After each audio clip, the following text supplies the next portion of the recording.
Just yesterday morning, I came out here.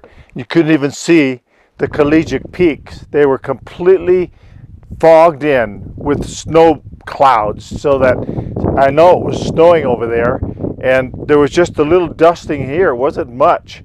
But when I woke up this morning, behold, the beautiful sight indeed to see.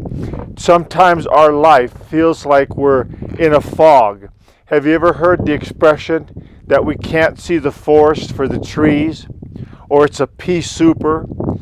It's a time of life where nothing makes sense. It seems like it's just like you're in the dark, the other expression. You don't understand. It seems like God is nowhere to be found. Your prayers, as the expression says, only go to the ceiling. And there doesn't seem to be any rhyme or purpose.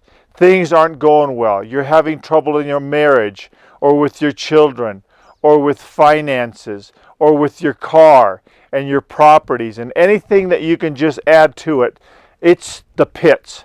It's like God doesn't care, God isn't there, He doesn't understand, and everything seems cloudy, and it's of no use. You give up and you lose hope. That's the danger of life. And we've got to just know the secret, and God gives us that secret from Isaiah chapter 40. And that secret is waiting on the Lord.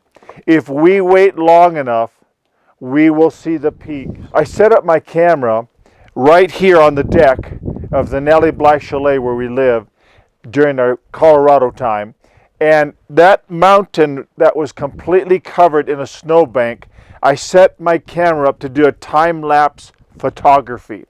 And you're going to see it just like lickety-split, a minute and a half. And it's just going to go like that. But it took me about 4 or 5 hours on a tripod to put my camera in the time-lapse mode. And it went just like that for you, but for me, that waiting period. And that's what life is like. We wait and we wait, but God is doing time-lapse, time-lapse, time-lapse. It's moving forward. The clouds are moving. The darkness is moving. And then God appears. And that's the beauty of waiting on the Lord. He will appear at the right time in the right way for you. I leave you with this word to pause and ponder.